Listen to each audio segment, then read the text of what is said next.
Bonjour à tous, aujourd'hui question 14 du concours Avenir 2022 avec la racine cubique. Donc ici on nous donne la définition, quel que soit A réel, donc ici pour tout A réel, eh bien la racine cubique de A c'est le réel B tel que eh bien, B au cube est égal à A.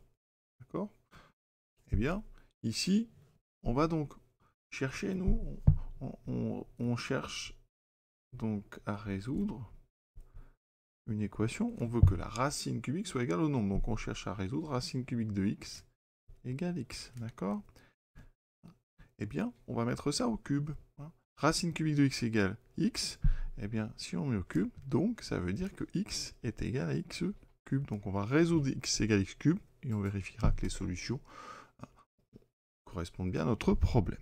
Alors comment on résout x égale x cube? Eh bien, on va donc mettre ici tout à gauche, alors on va mettre x cube à moins x égale 0, et là, eh bien, on factorise. Si on factorise par x, ça fait x fois x2 moins 1 égale 0. En terminale, on sait bien que x2 moins 1, c'est une entité remarquable, c'est x moins 1 fois x plus 1, et donc ici, produit nul, et bien on a donc trois solutions, soit x égale 0, c'est le premier facteur qui s'annule, ou le deuxième, ça nous fait x égale 1, ou le troisième, x égale moins 1. On vérifie rapidement, parce qu'on a raisonné par implication. Ici, la racine cubique de 0, c'est effectivement 0. Racine cubique de 1, c'est effectivement 1. Et la racine cubique de moins 1, c'est moins 1. Donc, on a exactement trois solutions. Et c'est la réponse ici, C. On pourrait aussi faire un raisonnement graphique, mais là, ça nécessite d'être très précis. Donc, on va tracer la courbe de la fonction cube. Et il se trouve que 1 au cube, ça fait 1. Moins 1 au cube, ça fait moins 1. Ça veut dire que déjà, vous connaissez deux solutions. La racine cubique de 1, c'est bien 1, puisque 1 au cube fait 1. Et la racine cubique de moins 1 fait bien moins 1, puisque moins 1 au cube fait moins 1. Il y a aussi une troisième solution évidente. 0 au cube fait 0, donc racine cubique de 0, c'est 0. Ça veut dire que déjà, ça élimine les deux premières, 0 et une solution. Vous avez donc le choix entre trois solutions et une infinité. Donc après, eh bien, on cherche quand est-ce que donc x cube égale à x. D'accord? Et donc on va tracer ici la droite d'équation y égale x, qui passe bien par les points de coordonnées 1, 1, 0, 0, moins 1, moins 1.